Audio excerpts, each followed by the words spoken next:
You should have taken a brief quiz. Now let's continue on with our discussion of externalities. Consumer and producer surplus. Consumer surplus is the amount a buyer is willing to pay for a good minus the amount the buyer actually pays for it. So in the graph to the right, that's the pink triangle. Again, review for Micro 202. Producer surplus is the amount a seller is paid minus the cost of production, or the blue area in the graph to the right.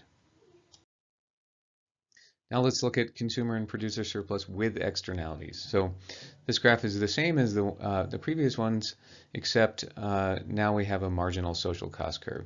So first let's look at the market equilibrium, not considering the externalities. So we have our demand curve in green and the marginal private cost in blue. It's the lower of the two blue lines. In this setting, the market would set prices at P1 and quantities at Q1. It's the intersection of the marginal private cost and the demand curve. We would have had consumer surplus, everything underneath the green demand curve down to P1, so that would be the areas A, B, C, and D. And producer surplus would have been the areas H, F, and G. However, we have an externality, and so for every unit of production or consumption, we have some amount of externality associated with that, some external cost, and that's going to shift the marginal private cost curve upwards, which gives us the higher of the two blue curves, the marginal social cost curve, which is equal to the marginal private cost plus the marginal externality cost. Now, if we were to allow, if we suppose we set a tax equal to this externality cost, and that tax caused consumption to decline to Q2, where the marginal social cost intersects the demand curve, that would be the efficient consumption or production of this good, because that's where marginal social costs are, again, intersecting demand. So if that happens, then the price buyers are paying is going to be P2, and the quantity that is consumed is Q2. And we have a new consumer surplus of the area A, and maybe a tax revenue of B, C, and F, and the new producer surplus would be H. I should have mentioned prior to the regulation or whatever has caused us to consume Q2 instead of Q1, the deadweight loss would have been the triangle E.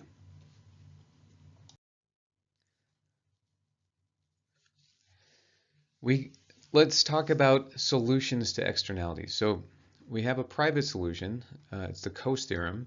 If property rights are fully assigned and people can bargain without costs, private parties can reach the efficient outcome on their own. So the Coase theorem says that perhaps we don't need government regulation. If there's only two actors and one of them is causing an externality on the other, maybe we don't need anyone to intervene. They can figure it out on their own. How does this work? So let's say we have Jim, and Jim is playing loud music in the backyard, and his next door neighbor, Paul, likes quiet. Jim is willing to pay $500 a year to play the loud music. Paul is willing to pay $300 for Jim not to play loud music. Does Jim play his loud music in the efficient outcome? What happens in the following scenarios? So let's say Jim has the legal right to play loud music in his backyard. Is Jim going to play this music or not, given what Jim and Paul's willingness is to pay for music or not music are? Likewise, Paul has the legal right to peace and quiet in his home. Is Jim going to play the music? You should stop this and ask yourselves those questions. The answers are as follows. So if Jim has the legal right to play loud music in his backyard, Jim plays his music. Paul's willingness to pay is less than Jim's. Paul's was only willing to pay $300 for Jim not to play his loud music. Jim was willing to pay $500 to play his loud music, so Jim plays his music. Let's look at the other scenario. Paul has the legal right to peace and quiet in his home. Therefore, Jim pays Paul for permission between $300 and $500, whatever they bargain towards, or what their bargaining leads them to, and then Jim plays his music.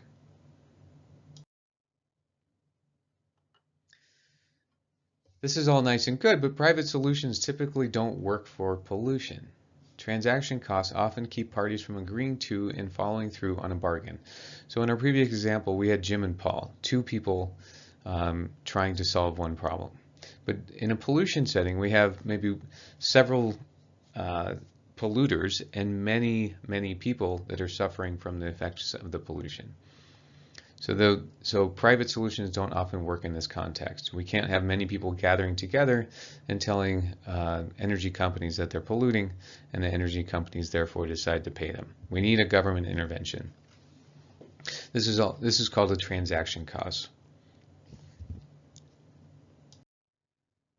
So when transaction costs are present, we need some government intervention. So let's look at some public policies to address market failures. The first one we will look at is regulation. And this is simply outlawing behavior. Telling companies that they can't pollute, or just telling an individual that they can't do something. Or, for example, technological standards. Like another example of a technological standard would be fuel efficiency standards for vehicles. This is banning behavior can be optimal if an activity never provides benefits above the cost, or stated differently, the optimal amount is zero. So for example, socially optimal amount of toxic waste dumped in the Grand Canyon is zero. So we're just going to ban that outright. That's an example of outlawing behavior. However, regulation is not the most efficient policy in all situations. Oftentimes, to achieve an efficient outcome, we need a market-based policy. And so we're now going to talk about taxes or subsidies. These can be used to move the private cost curve so that it matches the social cost curve. So this is in the graph that we saw a few slides ago. This is shifting the private marginal cost curve up to the social marginal cost curve. It's a good idea if we know what the externality from each unit of production is. So we have a lot of people that are looking to calculate what the social cost of carbon is, for example.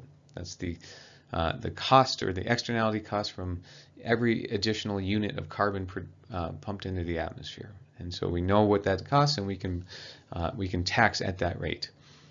So as an example, if a paper production company causes $6 per unit of external damage, a $6 unit tax will make the private cost equal to the social cost. This is internalizing the externality, and it's called a Pigouvian tax.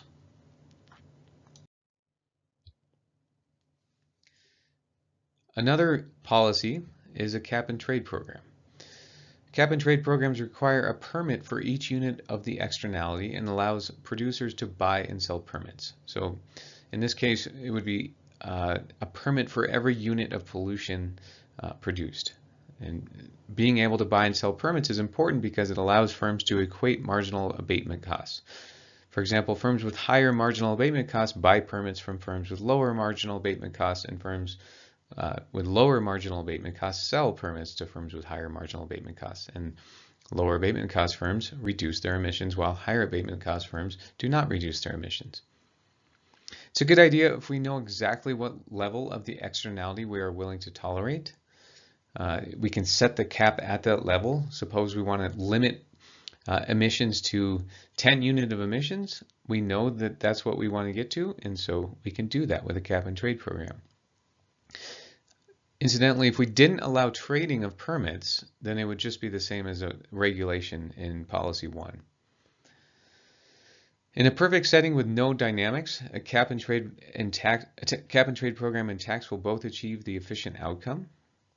However, in reality, there is usually a lot of price volatility because markets are dynamic. Let's think about that for 1 second. If we put a cap on emissions at a nationwide level or even a regional level, like the European Union put a cap on emissions, they did it prior to 2008 when we had a global recession, when emissions were relatively high. And then they placed the cap on emissions, and then we go into recession, production declines and emissions decline, and the cap is no longer binding. And so prices for the permits fall to essentially zero because nobody wants them because the cap is not binding. Economists tend to favor market-based instruments or policies.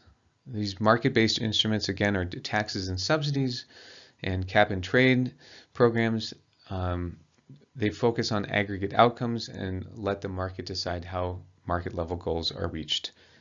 So if we tax consumers, then consumers get to decide how to reallocate their income.